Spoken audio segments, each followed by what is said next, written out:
Good morning, good afternoon, good evening, and good night. Welcome to the Fly With Us podcast. This podcast is bringing the art of conversation, self-love, self-care, mental health care and protection, life lessons, love lessons, and everything in between. Today, we're going to talk about Mindfulness 101. I'm Lady Bounce. And I am A Slate. All right, so you have our mindfulness moment, which is the definition of mindfulness, actually.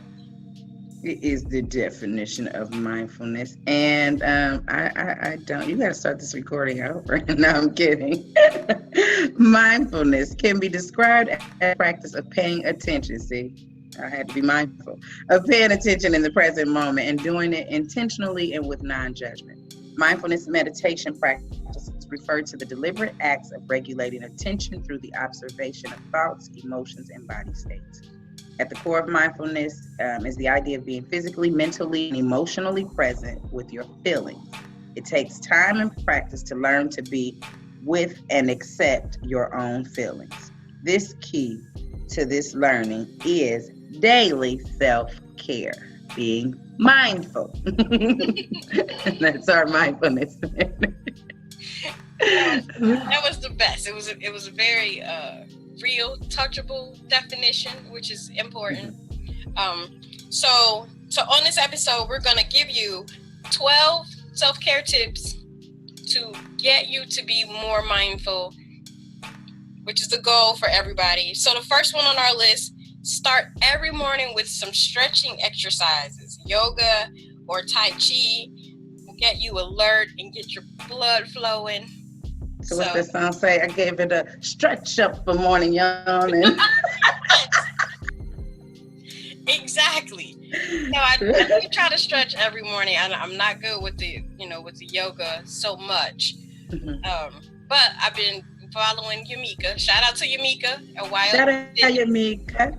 So she has videos on YouTube and on Facebook for basic yoga poses. We did have her as a guest on the show. So if you need some help to ease into yoga, because I have to ease into it. This is new. Ease into it. Right, yeah. Well, y'all stretching and doing yoga in the morning. I'm stretching to get up at 5 o'clock and start praying in the morning. So I stretch after that. Our number two is my favorite. Good nutrition. Make yourself a nutritious or interesting meal. Try having a salad a day. That takes some thought. Because if you're mindful, the first thing you'll think is, I don't want a salad. Salads are boring. But guess what you can do? If you're gonna have a salad a day, you better make that thing interesting. Yeah. One day you can put meat in it. One day it's just vegetables. One day it's fruit and vegetables. See, yeah, you got to play with it. I feel like there's a salad that I love at a local fast food restaurant that has chicken and strawberries and apples and walnuts on it. And I'm like, yes, because salads do tend to get boring if you're just eating the basic lettuce, egg, bacon bits, dressing. A chef salad. Boo. Yeah, boo.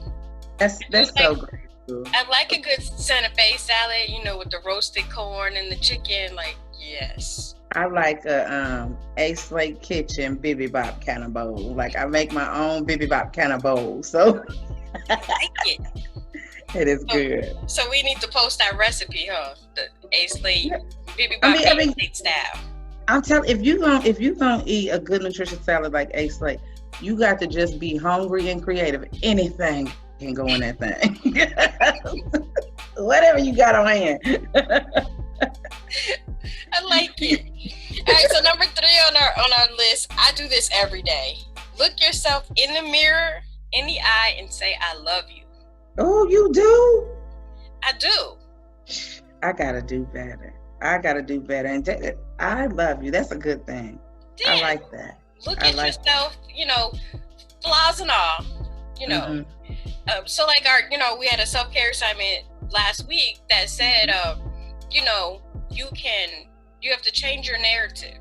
So you can look in the mirror and dog yourself out and find all your flaws. Or you can look in the mirror and appreciate everything that you have. That's right. Right. Those extra lbs, so I look at my body and I go, oh, you fat, you sloppy, you this, you that. But then I go, wait a minute. you gave birth to two beautiful humans Come in on. that body. So, Come on. these tiger stripes, these are like you know, these are marks of love. These are marks to say, hey, I ran around that track and I got the tracks to prove it. Like, You are so in my head right now. And I had a young lady talking to me about her some body image issues yesterday. And I had to think, I got a whole poem wrote about counting my baby lines. Because y'all know yes, I be serious about this pudge and this stomach. But every time I look at my little baby Grace, I'm like, these lines created all of this gorgeousness, all this grace, all this beauty, this whole entire blessing came. This is from that. No. Be proud of your body. Be proud of your body. and if It's you think none of my about, work. you think about a tree. When they cut a tree open, they count the rings and they signify Yes. the age of the tree and the richness of the tree. So if I get to count on these little bitty lines now, Count them baby lines. And then if you just look at it as your body is telling a story. I had a beautiful woman. She talked about like the period of the cycle one time, and she said your body does surgery on itself every month. Every 28 to 30 days, your body is doing surgery on itself. And that was Sierra Leone. And when you think about the things that your body goes through and what it endures, we should be a little more loving, yeah. to our bodies. What's the name? Kendrick Lamar had that song, I Love Myself. Yeah, I remember that. I'm telling you, you better count them baby lines and every other scar simply to remind you of how you've gotten this far. Yes. I like it. Yes. So we got some books on that. We got some books. Number 4. Read a motivational or self-help book, such as, now this book has been getting a ton of attention in recent months, and it's called Sacred Woman, a guide to healing the feminine body, mind, and spirit by Queen Afua. If you don't know what it is, all you got to do is type in Sacred Woman and you're going to see that book everywhere. Another one is The Miracle of Mindfulness, an introduction to the practice of meditation. And I'm going to let Lady Bounce pronounce this name because I can never do it. Thich Nhat Hanh. See how dope she is. And I'm over here like Ichni Sanchi. Songs. But I follow Thich Nhat Hanh. He's got really, really great books about using the power of ADHD. Like one of the books is called The Joy of ADHD, The Gift of ADHD. Because so often, schools and doctors would like to tell you that having ADD or having ADHD is this really bad thing and you don't want to have it. But in his books, he talks about how to use these gifts of non-focus and hyper-focus to be creative. Because there's levels to it and there's spectrums to it. Sometimes, it's complete non-focus, and then other times it's hyper-focus on just one thing. So he talks about how to use that gift, because it really is a gift. I mean, it is. It really is. I've seen like my nephew. I want to say was misdiagnosed with ADHD, and I just was like, no, he's extremely brilliant and he's extremely creative, and he ain't got time to sit still because ideas are just running through his head nonstop. So I definitely agree that it's a gift. The other thing here is, yeah, I like this one. Write a poem expressing your innermost thoughts and feelings. It does not have to rhyme. Okay, free verse. This is a great form of self-expression, and I'm a big fan of that. A lot of people hear the word poetry and think, I can't do that. And I can't write a poem. And no, I'm not saying that everybody is a poet, because everybody is not a poet. Everybody has a poem in them. There's a poem in there. Life is a poem to me. So you can just sit down, write your feelings out. Just find some rhythm and flow, even if it's just in the way that you say it, and write you a poem. That's a good way to get into that mindfulness mode. I'd like to. I've never written a poem about myself, but I've written poetry about like love and stress and strife, and it is very freeing. And being not a poet, by trade, it's a lot more freeing because I don't have like the pressure to be perfect. I can just dump what's in my head on some paper and go, you did that, girl. Yeah. Sometimes it rhymes, sometimes. Sometimes I run slow, sometimes I run quick. Whatever. Exactly. I don't know where I'm at today, but I'm there. I like it. But there's a shirt that I want that says, "I think in song lyrics, and if you can't handle that, we can't be friends." You do. I need. You really I need that shirt. I do. You need that tattoo. Is what you need. Cause Yes. My first tattoo. I like it. And you actually know all the words to the song. I might know a couple lines on a hook. I'm like, she must have read all them verses when she was a kid inside the tape jacket. She know all the words. Exactly. I didn't have nothing else to do. Serious mindfulness. He pays some serious attention to these lyrics of these songs. We don't call her Lady Bounce for nothing, okay? Exactly. So number 6, I like this one. I've gone on nature walks before, but this one's a little bit different. It says go for a photo walk. In this exercise, nature and photography, which is artistic expression, are all going to come together. So you go on this walk and you just take pictures of the things that you see. Like, that's amazing. Because I talk about, like, one of our self-care sermons last week also was go on a walk and think about only the sights and the sounds on your walk. So don't think about that deadline, that work project. This is due, that's due, you got to do. Just think about these trees, these leaves, these birds, that with all of this stuff going on in the world, these squirrels and these birds and the wildlife, they just doing what they do. And they ain't worried about nothing. Nothing. They are not. Yeah, my phone is proof that I done that too much.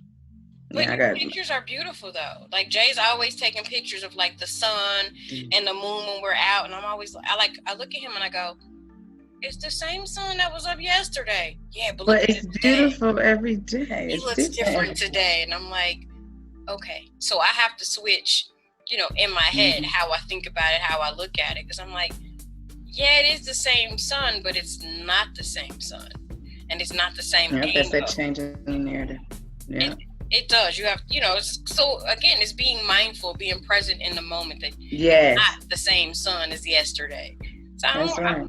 I'm working on it, though. I'm working on it. And you was talking about changing that narrative earlier, so it's probably just a shift in perspective. Like you still thinking the same way you was yesterday. We got to change that. Yeah, beautiful. And let's see, create a collage representing who I really am.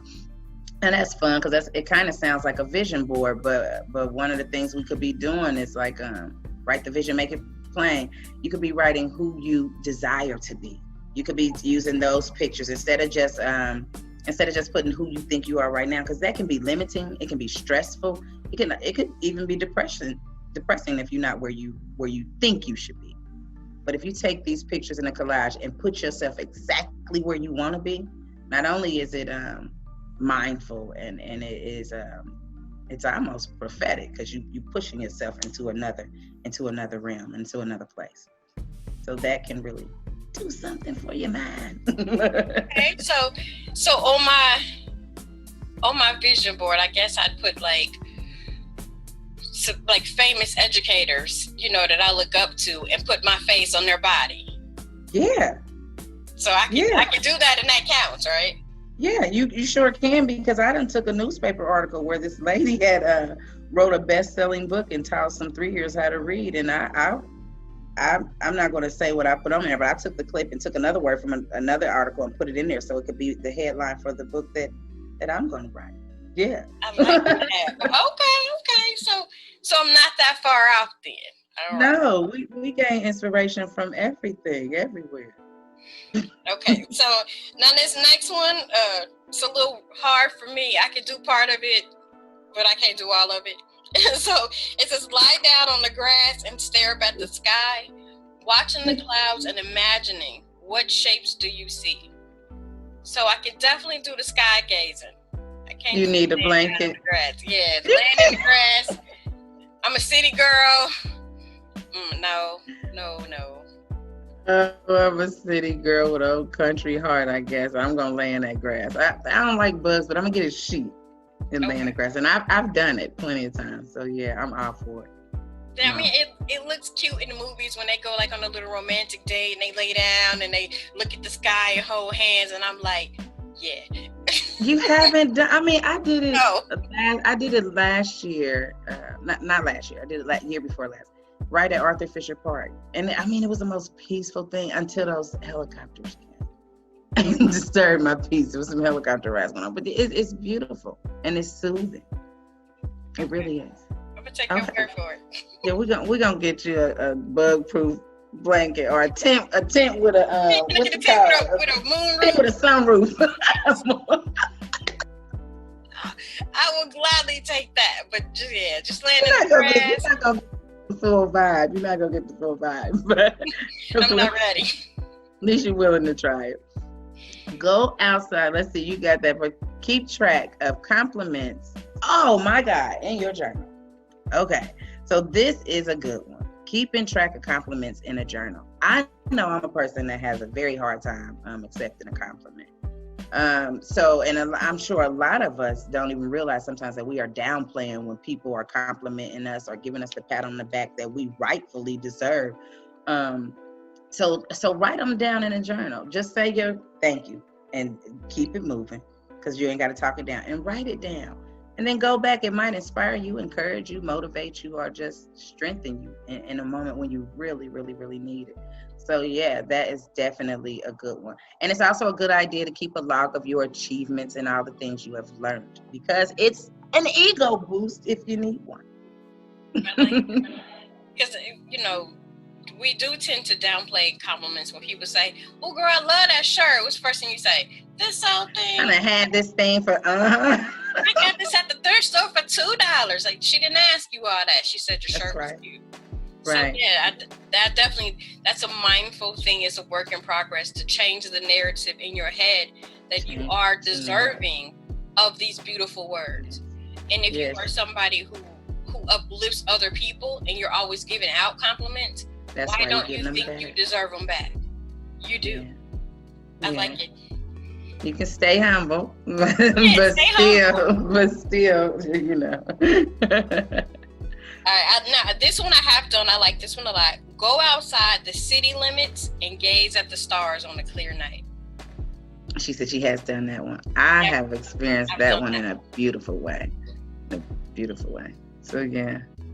Because you pick out the stars and it's again one of those moments of changing the narrative of how you look at the sky. You've been seeing the same sky over your head for your whole lifetime, but how many times have you really looked at it?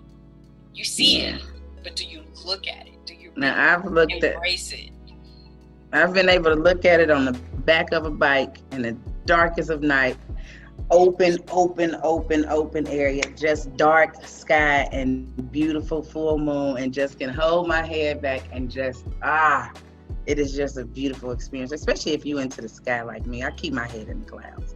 So but that's good. That's super, super good. Let's see. I don't know about y'all, but I ain't ashamed to say it. My finances ain't always in the best of order. I've even filed a bankruptcy before. You hear me? But hey, it happens. We can keep moving and change things. Get your finances in order. Track every dime you spend and make a ledger of everything you spend your money on. Why is that important? Mindfulness. If we are mindful of what we're doing with our money, guess what? There's no stress. There's no lack. There's no debt. These things fall away like magic when we are mindful of what we are doing with our money. And we could probably figure out where to spend less and where to invest more when we keep track of it in a ledger. Every dime. I mean, maybe not every dime, but as close as you can get to every dime. Because again, it not only can show you where you quote unquote waste money, or where you could save money, because we often say, "Oh, I can't save money." Yes, you can. If you stop drinking those $5 coffees every day, or you stop eating out for a month, just imagine, start small. Go a whole month where you don't buy fast food, where you go to the grocery store, you eat what you buy at the store, and only that, you buy stuff to pack your lunch. It does make a difference. When your finances are more in order, you are less stressed. then you don't. How many times have you had a job where you felt like you work for nothing? At the end, at the end of the week, you get your paycheck, you go shopping, you buy some things, and you go, dang, I just worked 48 hours and I have nothing to show for it. So when you're mindful about your spending, then you don't feel like you work for nothing. And then when you get to seeing all your money on paper, not only will you be mindful of your spending, you might be more mindful of your saving and spend less. You wouldn't spend so quick, because a lot of times we spend in our check before we even get it, because we didn't already did this and this and this, and we already, it's already spent before we even get it. So when you're writing it down, you can really see, again, write the vision, make it plain. Write it down. So number 12 on our list is probably have to be my favorite of them all. Don't forget yourself on your next shopping trip. We often make sure we shop for everyone else's needs and wants in our households but our own. So I'm gonna shut up. With that, and it doesn't have to be something, extravagant and expensive. You don't have to go buy yourself a new Cadillac, but that shirt you saw on sale, go ahead and buy it. Or that Buble tea you want, Nikki. Yes, I love my bubble tea. I have to have it. That is a $6 cup of sunshine. Like, it really is. Shout out to y'all with that tea. That $6 cup of sunshine. That's a commercial. Right. I'm hoping that I can hit my favorite food truck a couple more times before the season change and they pack it up for the winter. But she's been busy because it is coming to the end of her season, and I'm like, wait, I just want 2 more, 2, 3. I won't be greedy, I often I wish that you could freeze them, because I just freeze me some, and then when I wanted some in the winter, I could. Could you though? You probably could. I don't know how that. It wouldn't be that good, slushy, and then those little.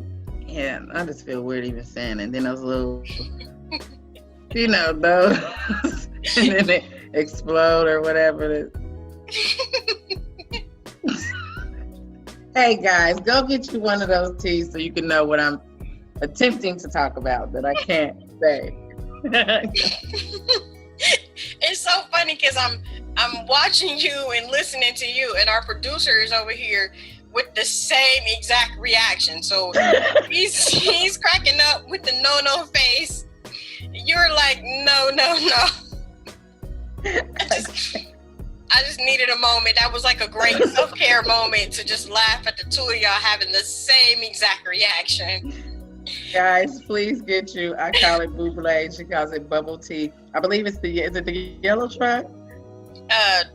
Billy's Go Bubble Tea.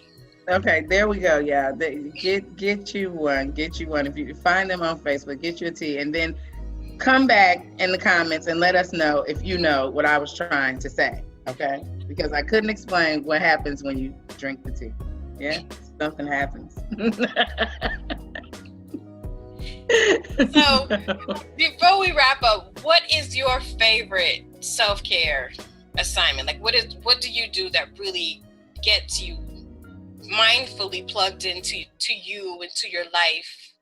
What's your favorite? Here in this season right now, it is I'm learning to be still. I'm learning to be still. And y'all know I'm reading a lot of the Bible. Y'all know I am. But that be still and know that I'm God. I'm being still, listening to the voice of the Most High. I'm waiting to hear from the Most High at most moments. So that is the thing that is giving me the most peace. It is giving me the most instruction and direction, and it's giving me the most clarity, is listening to the voice of the Most High God. So I'm just sitting and being still. I'm praying and having a conversation and building my relationship. So that is what is working for me. For some other people may say that sitting with themselves, sitting with oneself, listening to the God within, because you do have a God in you. And that may work for them. But for me, that's what's working for me in this pandemic right now. What is working for you, sister? For me, it's the same as cultivating relationships. You and I have been having a lot more conversations. I got sometimes I get baby fever, and now I don't have to worry about baby fever because I have you for that. So when I'm feeling like, hey, I need some unconditional love, Oh. Space Bird got it. So I'm okay. So that every Saturday baby fix, that's working for me. It definitely, Thank you. it adds light because I'm like, hey, this is all right. Oh, I love y'all and I appreciate y'all so much. And Space Bird do too. See? Space Yeah, because we know our producer has wooed Space Bird in Oh, such a way. She none of the things she does to me he's ever experienced, guys. I want y'all to know. I want everybody that's watching this Fly With Us podcast. I don't know what is happening, but he has such peace in his aura. He put a spell on her. He put a spell on my baby. And she is just mesmerized in his presence. And I'm grateful for it. I'm grateful. he did the same thing to both of mine. I feel like I was just an incubator, and then once they got here, they were no longer mine. Like the influence and the controls that I thought I had meant nothing once they met the aura that is Yes. certificate. I So just, yeah, I was just watching them the other day. They were having that stare off, and she just was like, she was so calm, and they were exchanging energy. yeah, like it was a whole conversation without saying a word. Yeah. Yeah, and the way she looked at me, like, excuse you, talking. Right. Like, Okay. how dare you interrupt the flow? Yeah. So that's that. All right. So we had your favorite part of the show. It's our. Hey, it's time for our brain science. All right, so as we're talking about mindfulness and practicing self-care as a means to be more mindful, according to neuroscience research, mindfulness practices dampen activity in our amygdala and increase our connections between the amygdala and the prefrontal cortex, which is the front and the middle part of your brain. Both of these parts of the brain help us to be less reactive to stressors and to recover better from stress when we experience it. We definitely experience stresses every day. So it's good to know what your triggers are when it comes to stress, and it's also good to know what will untrigger you and bring you back down. So meditation and mindfulness can have a positive impact on your relationships.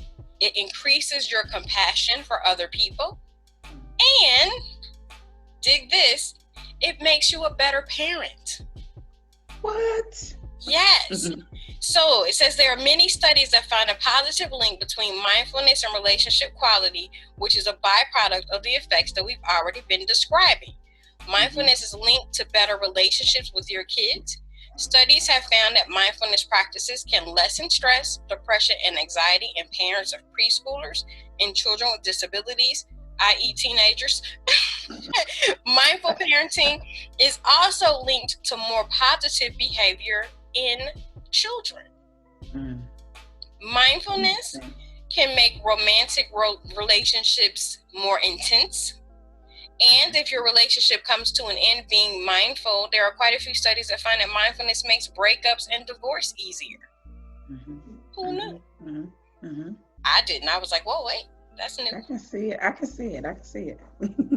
So mindfulness meditation also has an impact on your physical health. It has, because again, the way you see exercise, the way you see caring for your body and being mindful about that makes you take better care of your body. So the big question that I often get asked, what kind of meditation is right for you? It depends on what you're looking for. It depends on when you do your body scan and your mental scan, what do you find that you are lacking? Or what parts of your brain get triggered when you think about mindfulness and stress and meditation? That's where you start. So that's where your focus should be. You could do, let me see.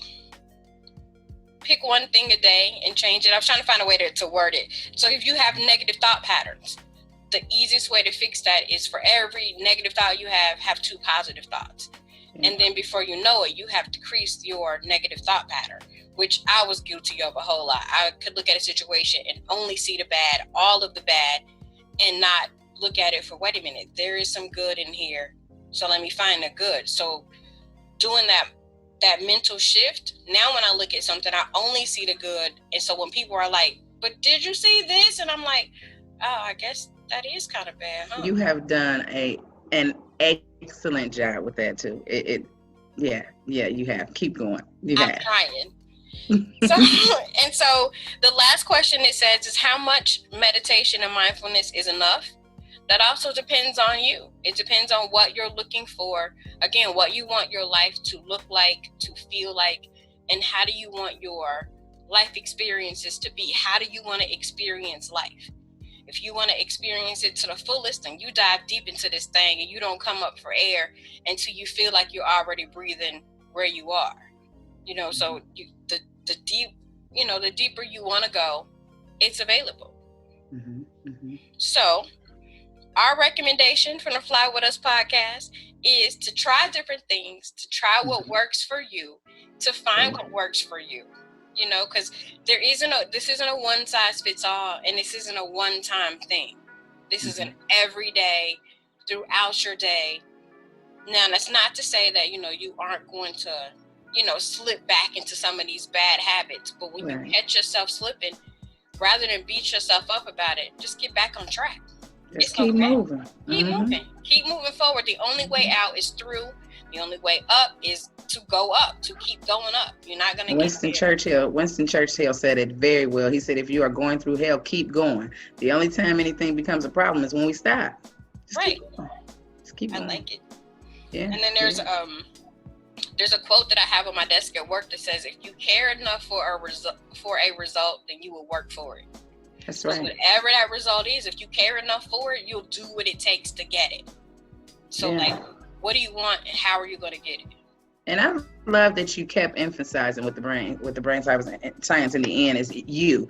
It depends on what you're looking for. It depends on what you want.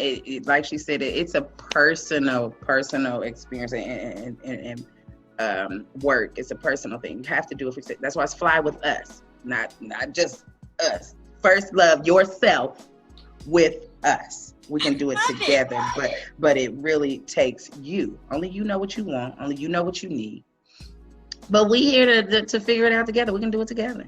We can do it together. So you can follow us on YouTube, on Facebook, on Instagram, Twitter, SoundCloud, Apple, Google Podcasts. Yeah, we in this thing. We in this work. Come get this work with us. And you can always email us at flywithusla@gmail.com. Let us know your bubble tea experience. Please let us know. Yes, I need to know, so I can do an informal survey of what are other people doing for self-care, and what is your opinion of bubble tea. And I want to give you a hint really quick. If you've ever heard the phrase "a party in your mouth," like it's like a party in your mouth. Tell me more about this experience when you have this tea. Yes, I can say that. Okay, but I won't say any more. That is the best. And so with that being said, I'm Lady Bounce. And I am A Slade. And we out of here. Peace.